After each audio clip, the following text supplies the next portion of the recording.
देखिए, ये इस देश की उस गंभीर स्थिति की तरफ इशारा करता है जहां अंतर्राष्ट्रीय खिलाड़ी जो हमारे देश के हैं, अगर उनकी FIR 2 बार धरने के बाद और सुप्रीम कोर्ट के हस्तक्षेप के बाद होती है, तो आप कल्पना कर सकते हैं उन लोगों की जिनकी कोई सुनने वाला नहीं है, जो गरीब हैं, जो शोषित पीड़ित लोग हैं, जिन्हें जाति के नाम पर, धर्म के नाम पर मारा जाता है, उनके खिलाफ अत्याचार होता है, जिनको गरीब मानकर, जो गरीब है उनको दबाया जाता है। आप उनकी कल्पना कीजिए। आप ये तो इतने महत्वपूर्ण लोग हैं जिन्होंने देश का नाम रोशन किया, उनकी FIR में ये हाल है। और ये इस बात की तरफ भी इशारा कर रहा है, अभी यहाँ पे कुछ जो लोग वो कह भी रहे हैं, बल्कि जो खिलाड़ी हैं वो कह रहे हैं ये तो आज की बात आ रही है सामने, ये तो पिछले 25 साल पहले भी यही होता था।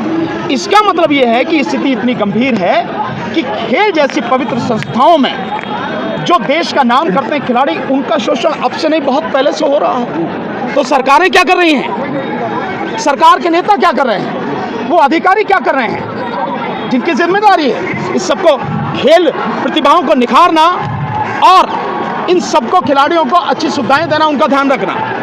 इस स्थिति की गंभीरता को समझिए आप। लेकिन जिस बाहुबली नेता पर यह आरोप लगा है, उनका सीधा सीधा कहना यह है कि आप जांच करा लीजिए, और जांच कराने में यदि कुछ ऐसा दोषी पाया जाता है तो मैं खुद ही जांच में सपोर्ट करूंगा। नहीं, इतना बड़ा आंदोलन करने की जरूरत क्या है? नहीं, इन्वेस्टिगेट जब पहले FIR नहीं हो रही है, जांच तो बाद में होगी भाई। भाई पहले FIR होगी तभी तो इन्वेस्टिगेशन होगी, और FIR के लिए 2 बार धरना देना पड़े और सुप्रीम कोर्ट के हस्तक्षेप के बाद हो, तो अब बाद की चीज तो बहुत बाद में है। अब अगर उनको लगता है भी जांच करा लीजिए, अपराधी हैं कुछ, अब इन्वेस्टिगेशन होगी, इन्वेस्टिगेशन में पूरा पुलिस को सहयोग दीजिए और पुलिस फेयर इन्वेस्टिगेशन करे, जो दोषी हो उसके खिलाफ कार्रवाई करे, जो दोषी ना हो उसको छोड़े। वकील साहब, एक सवाल ये है कि जो बैठी हुई है पहलवान, उन्हीं में से एक की बहन ने इनसे आह्वान किया कि आप हट जाइए धरने से, यानी कुल मिलाकर विरोध कर रहे हैं। नहीं, ये उनसे पूछो आप कि तुम क्यों कह रहे हो भाई इनको हटने के लिए, मेरे से मत पूछो ये सवाल। नहीं तो बहन का दर्द बहन नहीं समझ पा रही है तो देश कैसे समझेगा? क्या बात करते हो? इसी देश में कोरोना काल में देखा ना हमने, अपने की शरीर तक को हमने नहीं छुआ, बेटों ने बाप की लाश को नहीं छुआ। किसकी बात कर रहे हो? जिस देश में इतना स्वार्थी इंसान हो वहाँ रिश्तों की आप बात कर रहे हो?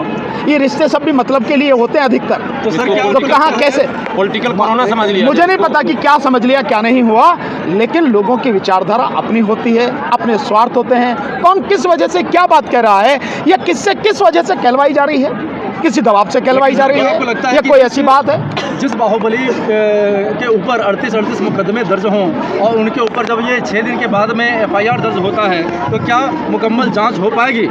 मैं तो बहुत पहले से कह रहा हूँ, अगर जांच मुकम्मल होती या इन्वेस्टिगेशन फेयर होती तो पहले ही FIR हो गई होती ना। FIR भी सुप्रीम कोर्ट के हस्तक्षेप के बाद है, और सुप्रीम कोर्ट अगर इसकी बाकायदा देखभाल करे, निगरानी करे, हो सकता है इन्वेस्टिगेशन फेयर हो जाए, सर और हो सकती थी इन्वेस्टिगेशन फेयर मेरे विचार से अगर जिन पुलिस वालों को पहली ही बार इन्होंने कंप्लेंट दी थी उन्होंने जो एफआईआर नहीं करी उनके खिलाफ एफआईआर सुप्रीम कोर्ट कराने के आदेश देती, तब शायद हो जाता कुछ। सर ब्रिजभूषण सिंह पे 2 अभी एफआईआर दर्ज की गई है, एक तो यौन उत्पीड़न का और एक पासको है। इसमें सजा का क्या प्रावधान है? नहीं, सजा तो बतेरी है भाई, प्रावधान सजा तो आजीवन कारावास तक है। अच्छा, सजा की तो कोई वो नहीं है, बट बात यह है कि पहले इन्वेस्टिगेशन तो हो फेयर तरीके से, सजा तो बाद में आएगी। आपको शक है? पहले इन्वेस्टिगेशन हो, इन्वेस्टिगेशन फेयर होने के बाद में चार्जशीट फाइल हो, उसके बाद में वहाँ प्रॉपर तरीके से कोर्ट में केस हो, गवाही हो, सबूत आए, उसके बाद की बात है ना सजा की। तो सर बिजली काटी जा रही है जिस तरीके से यहाँ से कहा जा रहा है। अरे गर्दन नहीं काट दी भाई, इस बात का शुक्र मनाओ आप, अभी तो बिजली काटी भाई।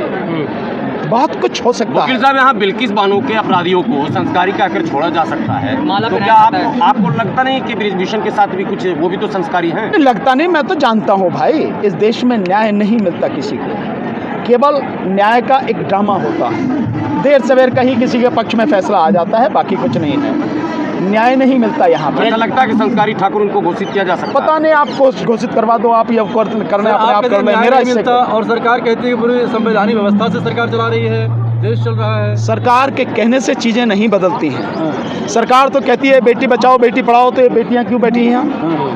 यही कहती है ना सरकार। सरकार तो ये कहती है कि इस देश में सब कुछ बढ़िया हो रहा है। क्या बढ़िया हो रहा है? सरकार ने अपने आप ही 2022 में संसद में जानकारी दी कि 22 करोड़ लोगों ने हमसे रोजगार मांगा, हम केवल 7 लाख को दे पाए। यही सरकार कहती है ना, यही सरकार है जो एक तरफ कहती है कि देश विकास कर रहा है, लेकिन इसी देश में से पिछले 9 साल में से 10 लाख अरबपति, खरबपति, करोड़पति देश को छोड़कर विदेशों की नागरिकता ले ली है, विदेशों की। तो ये विकास है, ये सरकार का कहना है। और सरकार कहती है देश में बहुत बढ़िया शिक्षा है, लेकिन आज की तारीख में 8 लाख बच्चे पर ईयर इस देश को छोड़कर विदेशों में जाके शिक्षा ले रहे हैं, ये सरकार कहती है। और सरकार कहती है सब कुछ बढ़िया हो रहा, बड़ा विकास हो रहा है। 60 साल में इस देश ने 55 लाख करोड़ रुपए कर्जा लिया, और 8 साल में इस देश ने, 9 साल में इस देश ने 110 लाख करोड़ रुपए कर्जा और ले लिया। यानी जो 55 लाख करोड़ था कर्जा 2014 में, आज की तारीख में बढ़ के वो 165 लाख करोड़ हो गया। तो सरकार की कथनी और करनी, और फिर मोदी की कथनी और करनी नहीं, उसमें तो वैसे भी सर ये कह रहे हैं कि पहलवानों का ये धरना नहीं है, ये वहाँ पे पॉलिटिशियनों की एंट्री हो गई और ये पॉलिटिकल अड्डा बन गया है। वो तो पहले भी कहती थी, किसानों के आंदोलन में भी यही कहा, CNRC के आंदोलन में भी यही कहा। वो सरकार की अपनी लाइन है कि किस तरह से विरोध करना है। उसके कहने से आंदोलन, जो जनता का आंदोलन है, पहलवानों का आंदोलन है, इस देश की बेटियों का आंदोलन है, वो राजनीतिक नहीं बन जाएगा। तो कहने क्या लगता है? ब्रजभूषण ये कह रहे हैं कि जब तक आरोप सिद्ध नहीं होता मैं अपने पद से इस्तीफा नहीं दूंगा। ये ब्रजभूषण से पूछो ना, मेरे से क्या पूछ रहे सवाल? नहीं, तो वो उसने कहा है ना इस्तीफा नहीं दूंगा, क्या लग रहा है सर पद पे बैठकर, मतलब ये आप इंसाफ पूछो, ये ब्रजभूषण से पूछो। सुप्रीम कोर्ट ने हेट स्पीच पर जो बोला है, क्योंकि सरकार का जो अतीक का एनकाउंटर हुआ, हत्या हुई, उस पर कुछ बोला है। इन सब चीज़ों को लगातार सुप्रीम कोर्ट जिस तरीके से बोलता जा रहा है, इससे क्या लगता है? नहीं, अच्छी बात है। अगर कहीं अपराध हो रहा है, अन्याय हो रहा है और सरकार द्वारा प्रायोजित अपराध हो रहा है, तो सुप्रीम कोर्ट को, हाई कोर्ट को बोलना ही चाहिए। भाई वो संविधान की रक्षक हैं, उन्हें संविधान की रक्षा में आगे आना ही चाहिए, बोलना चाहिए, और ये अच्छी बात है, अच्छा संकेत है। लेकिन ये सर सरकार द्वारा प्रायोजित, ये क्या बात है?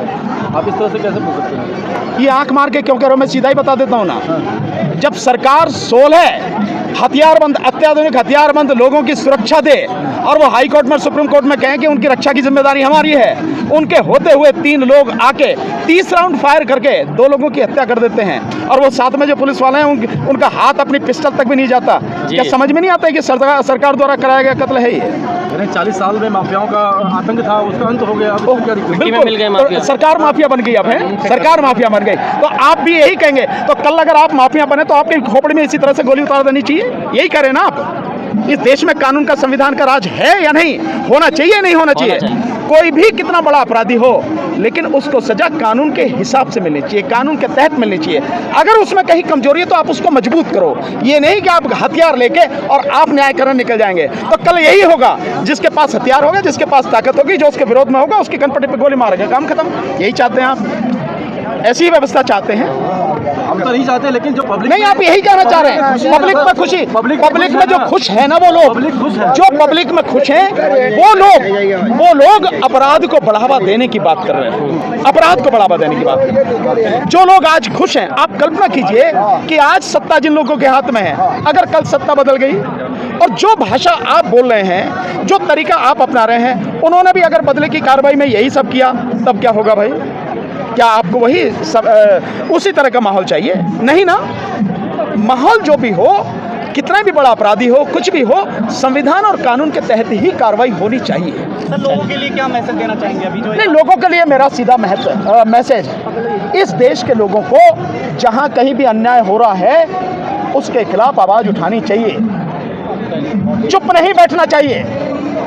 उन्हें ये नहीं सिद्ध करना चाहिए कि वो मुर्दे हैं, उन्हें इस बात का सबूत देना चाहिए कि वो जिंदा हैं, और जिंदा लोग चुप नहीं रहते, आवाज उठाते हैं, लड़ते हैं, संघर्ष करते हैं। और एक और मैसेज है, रुक जाओ भाई, काटो मत, बढ़िया, सबसे बढ़िया मैसेज है कि जो सरकार आज की तारीख में ये सब कुछ कर रही है, जो अपराधियों को संरक्षण दे रही है, 2024 में सरकार को उखाड़ के फेंको।